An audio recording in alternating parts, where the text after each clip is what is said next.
역대상 10장 말씀 함께 합독하겠습니다. 블레셋 사람과 이스라엘이 싸우더니 이스라엘 사람들이 블레셋 사람 앞에서 도망하다가 길보아 산에서 죽임을 받고 엎드러 지니라. 블레셋 사람이 사울과 그 아들들을 추격하여 사울의 아들 요나단과 아비나답과 말기수아를 죽이고 사울을 맹렬히 치며 활 쏘는 자가 사울에게 따라 미치매 사울이 그 쏘는 자를 인하여 심히 군급하여 자기의 병기 가진 자에게 이르되 너는 칼을 빼어 나를 찌르라. 저 할례 없는 자가 와서 나를 욕되게 할까 두려워하노라. 그러나 그 병기 가진 자가 심히 두려워하여 즐겨 행치 아니하매 사울이 자기 칼을 취하고 그 위에 엎드려지니 병기 가진 자가 사울의 죽음을 보고 자기도 칼에 엎드려져 죽으니라. 이와 같이 사울과 그 세 아들과 그 온 집이 함께 죽으니라. 골짜기에 있는 모든 이스라엘 사람이 저희의 도망한 것과 사울과 그 아들들의 다 죽은 것을 보고 그 성읍들을 버리고 도망하매 블레셋 사람이 와서 거기 거하니라. 이튿날에 블레셋 사람이 와서 죽임을 당한 자를 벗기다가 사울과 그 아들들이 길보아 산에 엎드려졌음을 보고 곧 사울을 벗기고 그 머리와 갑옷을 취하고 사람을 블레셋 땅 사방에 보내어 모든 우상과 뭇 백성에게 광포하게 하고 사울의 갑옷을 그 신의 묘에 두고 그 머리를 다곤의 묘에 단지라. 길르앗 야베스 모든 사람이 블레셋 사람의 사울에게 행한 모든 일을 듣고 용사들이 다 일어나서 사울의 시체와 그 아들들의 시체를 취하여 야베스로 가져다가 그곳 상수리 나무 아래 그 해골을 장사하고 7일을 금식하였더라. 사울의 죽은 것은 여호와께 범죄하였음이라.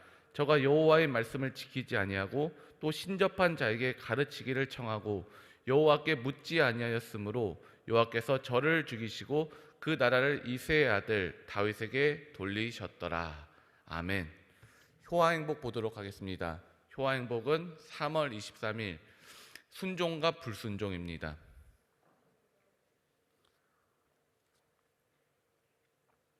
오늘의 요절 말씀부터 보도록 하겠습니다.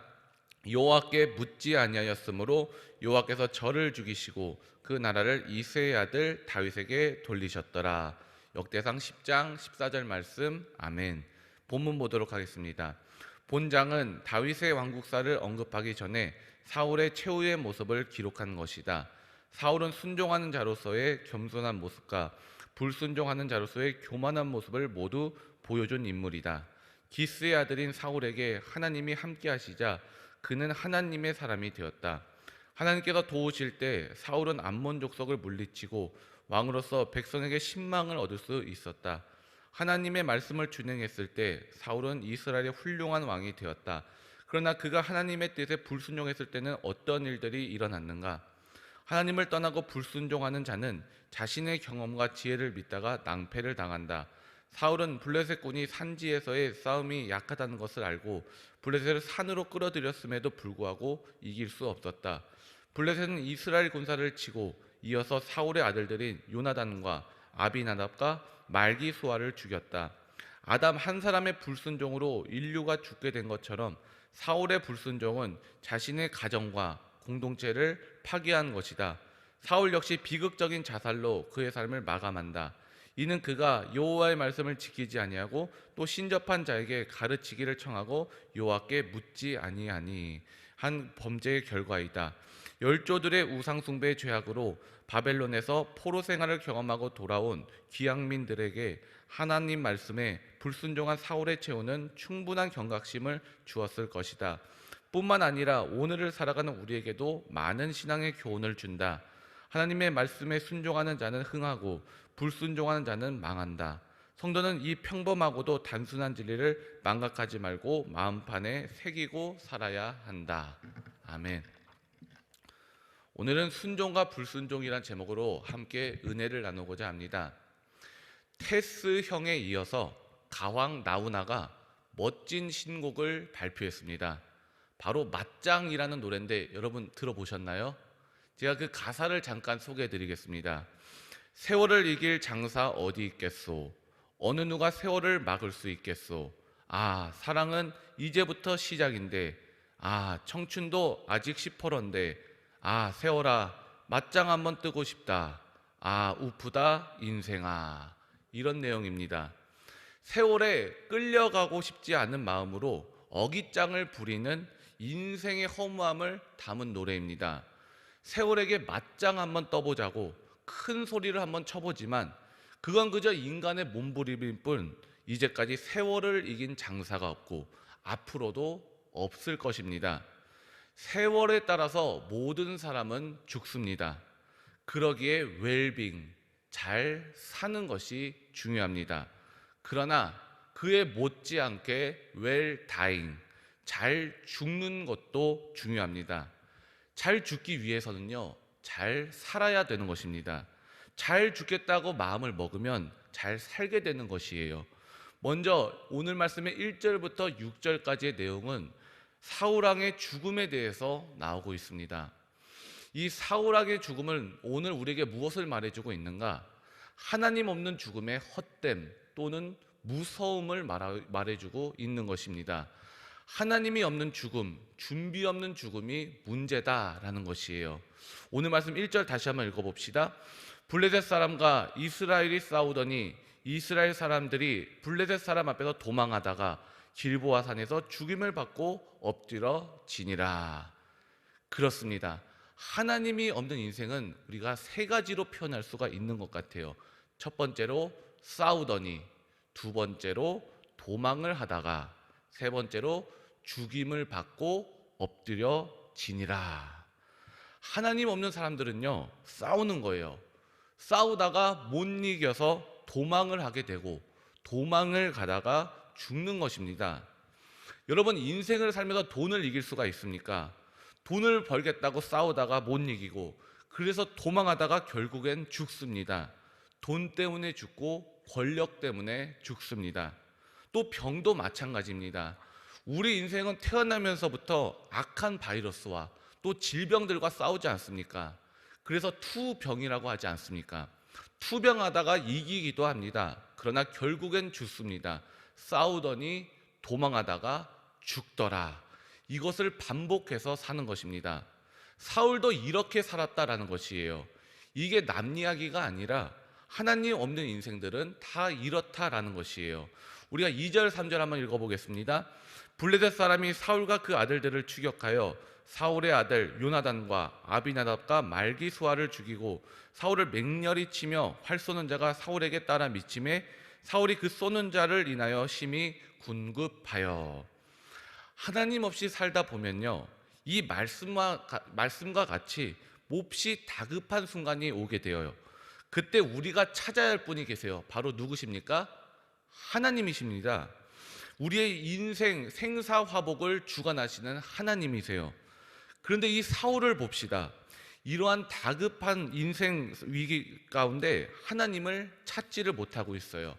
4절 말씀에 보면요, 할례 받지 못한 사람들이 나를 욕되게 할까?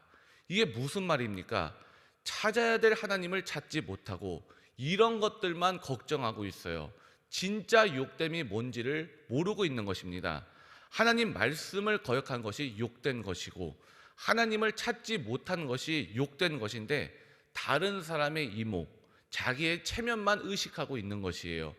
아, 내가 정말 창피하게 죽는구나. 그래서 나의 부끄러운 죽음을 좀 가리워줘라. 이렇게 하나님 보시기에 욕되게 죽더라라는 것입니다. 4절과 6절 이어서 읽어보겠습니다.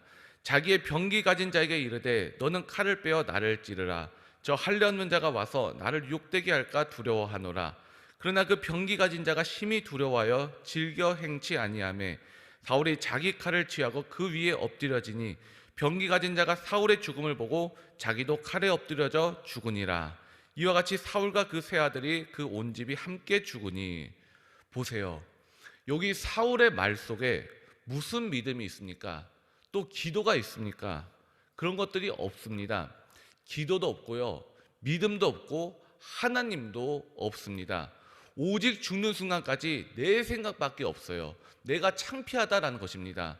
여러분, 죽음의 순간에요, 우리는 붙들 수 있는 예수님이 우리 안에 있으셔야 돼요. 히브리서 9장 27절부터 28절에 보면 우리가 어떤 죽음을 죽어야 되는지 이렇게 말씀하고 있습니다. 한 번 죽는 것은 사람에게 정한 것이요 그 후에는 심판이 있으리니 이와 같이 그리스도도 많은 사람의 죄를 담당하시려고 단번에 들이신 바 되셨고 구원에 이르게 하기 위하여 죄와 상관없이 자기를 바라는 자들에게 두 번째 나타나시리라. 우리는 다 죽습니다. 영원히 살지를 못해요. 죽는 것은 정해진 일이에요. 그러나 그 다음에 심판이 있습니다. 심판을 우리가 어떻게 통과할 수 있는가? 그리스도께서 우리의 죄를 담당하셨다는 것을 믿으셔야 되는 것입니다. 예수님 믿고 예수님을 영접하면 심판에서 건진받을 수 있다는 것을 우리가 믿어야 된다라는 것입니다. 예수님 말씀 잘 들어보시기 바랍니다. 제가 천천히 읽어드리니까 잘 들어보시기 바라요. 요한복음 5장 24절 말씀이에요. 내가 진실로 진실로 너희에게 이르노니 내 말을 듣고 또 나를 보내신 이를 믿는 자는 영생을 얻었고 심판에 이르지 아니하나니 사망에서 생명으로 옮겼느니라.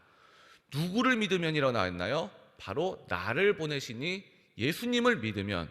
또 무엇을 얻었습니까? 예수님을 믿으면 영생을 얻고 어디에 이르지 않고 바로 심판에 이르지 않고 어디에서 어디로 옮겨집니까? 바로 심판에서 사망에서 생명으로 옮겨지느니라. 이렇게 말씀하고 계세요. 사울을 보십시오. 우리가 겉으로 볼 때는 용사였고 장군이었고 왕이었고 권력자였고 모든 것을 다 가지고 있잖아요. 그러나 그 마음에 하나님이 계시지 않습니다. 예수님이 없고 소망이 없고 영생이 없습니다. 오직 어두움과 절망과 심판만 있을 뿐입니다. 그러므로 인생의 승리란 무엇입니까? 예수님을 내 마음속에 모시는 것이에요. 물과 성령으로 우리가 거듭나는 것을 말하는 것입니다. 내가 죽고 예수 그리스도로 다시 태어나는 것을 말해요. 예수님이 내 주인이 되셔야 된다라는 것이에요. 그래야 우리가 승리하는 인생이 될 수가 있습니다. 하나님 없는 인생 되지 마시길 바랍니다. 예수가 있는 인생들 다 되시기를 바랍니다. 이것이 사울의 인생이 보여주는 교훈이에요. 예수님 없는 죽음의 허망함과 두려움. 그 다음 이야기는 죽음 이후에 그의 모습을 한번 보는 것이에요. 사울이 죽기 전에 했던 일이 뭐라고 나와 있어요? 바로 엔돌에 신접한 무당을 찾아갔습니다. 무당이 이 사울을 위기에서 건져주던가요? 전혀 구해주지 못했어요. 결국엔 블레셋 사람들이 섬기는 다곤 신전에 목이 매달리게 되는 것이에요. 비참하다라는 것입니다. 그것을 보여주고 있어요. 7절과 10절 우리 함께 읽어볼까요? 골짜기에 있는 모든 이스라엘 사람이 저희의 도망한 것과 사울과 그 아들들의 다 죽은 것을 보고 그 성읍들을 버리고 도망하며 블레셋 사람이 와서 거기에 거하니라. 이튿날에 블레셋 사람이 와서 죽임당한 자를 벗기다가 사울과 그 아들들이 길보아 산에 엎드려짐을 보고 곧 사울을 벗기고 그 머리와 갑옷을 취하고 사람을 블레셋 땅 사방에 보내어 모든 우상과 뭇백성에 광포하게 하고 사울의 갑옷을 그 신의 묘에 두고 그 머리를 다곤의 묘에 단지라. 그렇습니다. 사울이 그냥 죽은 것이 아닙니다. 순종으로 시작했지만 끝까지 순종하지를 못했어요. 하나님께서 진멸하라는 것을 끝까지 진멸하지를 못했습니다. 하나님 말씀에 순종하지 못했어요. 결국 사울은 하나님의 주권을 무시하고 자기 뜻대로 자기 생각대로 살다가 이런 비참한 최후를 맞이하게 되었습니다. 그러므로 우리는 잘 선택하시고 잘 결단하셔야 되는 것이에요. 하나님 말씀대로 살 것인가 아니면 내 좋을 대로 살 것인가. 그렇다면 오늘 우리는요, 실패하지 않고 승리하는 인생을 살기 위해서는 어떻게 해야 할 것인가. 바로 14절 함께 읽어봅시다. 여호와께 묻지 아니하였으므로 여호와께서 저를 죽이시고 그 나라를 이새의 아들 다윗에게 돌리셨더라. 사울이 왜 망했습니까? 바로 여호와께 묻지 아니하였으므로. 그러면 우리는 어떻게 해야 될까요? 바로 우리 주인이신 하나님께 물어봐야 된다라는 것입니다. 하나님께 묻는다는 것이 무엇입니까? 바로 기도하는 것을 말해요. 믿음으로 끝까지 적극적으로 기도하라라는 것입니다. 많은 사람들이요, 어떤 특정한 문제가 해결되면 마음이 풀어지게 돼요. 그러나 그렇지 않습니다. 문제는 항상 우리에게 있어요. 그렇기 때문에 우리에게 기도가 필요하다라는 것입니다. 항상 기뻐하라. 또 쉬지 말고 뭐라고 말씀하십니까? 쉬지 말고 기도하라. 기도하라라고 말씀하시는 거예요. 사람들은 자기의 힘과 지성으로 살아간다고 생각을 해요. 그러다가 조그마한 시험을 만나면 넘어지게 되는 것입니다. 인간의 힘과 의지로는 한계가 있기 때문에 그런 거예요. 우리는 정말 연약합니다. 그러므로 오직 전지전능하신 하나님께 기도한 자만이 한계를 극복할 수가 있고 한계를 돌파할 수가 있는 것입니다. 이 사울과 대조되는 사람이 있는데 그게 바로 다윗이에요. 사울은 세상적으로 가진 것이 많은 강한 사람이었습니다. 반면에 다윗은 가진 것이 별로 없는 사람이었어요. 하지만 사울은 하나님께 묻지 않다가 이렇게 실패를 했습니다. 한편 다윗은 하나님께 항상 물으며 또 부르짖으며 늘 도우심을 구했습니다. 하나님께 눈물로 기도했고요. 사망의 음침한 골짜기에서 자기를 건져주실 것을 기도했습니다. 하나님께 항상 기도했기 때문에 다윗은 승리할 수가 있었던 것입니다. 내가 내 힘대로 내 식대로 살려고 하면 하나님이 도와주실 수가 없는 거예요. 기도한다는 것은 우리가 하나님을 붙든다는 것을 이야기를 하는 거예요.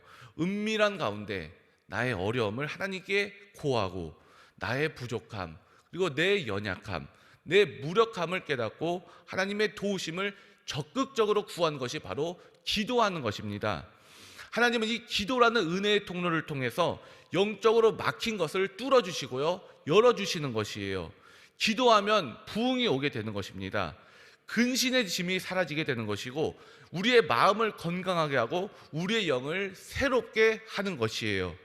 기도할 때 수많은 우리가 기적을 체험하게 되는 것이고 절망을 희망으로 소망으로 변하게 되는 것이 바로 기도하는 것입니다. 나 자신을 이기고 내 자신을 다스릴 수가 있게 되는 것이에요. 그러므로 여러분 하나님 없는 사람들 되지 마시고 하나님을 찾는 사람들 모두가 되시기를 바랍니다. 순종하지 않는 사람이 아닌 하나님의 말씀에 순종하는 사람들 다 되시기를 바랍니다. 그리고 기도가 없는 사람이 아닌 하나님께 언제나 적극적으로 구하며 기도하는 사람들 모두가 되시기를 하나님의 이름으로 축복합니다. 다 함께 기도하시겠습니다. 하나님 아버지, 오늘도 우리에게 말씀을 허락하시고 우리가 예배드리며 하나님께 영광 돌리는 삶 살아가게 하시니 감사합니다. 하나님, 우리 안에 하나님을 의지하지 않으려는 불신의 마음, 나의 완악한 마음을 주께 내려놓고 나아가오니 아버지 용서하여 주시옵소서. 예수님께서 이런 삐뚤어지고 허물 많은 우리를 회복시켜 주시기를 구합니다. 우리가 하나님 앞에서 낮아지고 연약한 사람들 되게 하셔서 오직 하나님의 은혜만을 구하는 겸손한 사람들 되게 하여 주시옵소서. 내 생각과 내 마음과 내 뜻을 내려놓고 하나님의 뜻에 따라 순종하는 승리하는 인생들 되도록 주께서 은혜 베풀어 주시옵소서. 그래서 하나님의 말씀에 순종해서 구원의 하나님을 기쁘시게 하는 인생들 되게 해주시고 삶 가운데 많은 열매 맺는 삶 살아갈 수 있도록 주님께서 인도하여 주시옵소서. 예수님의 이름으로 기도드립니다. 아멘.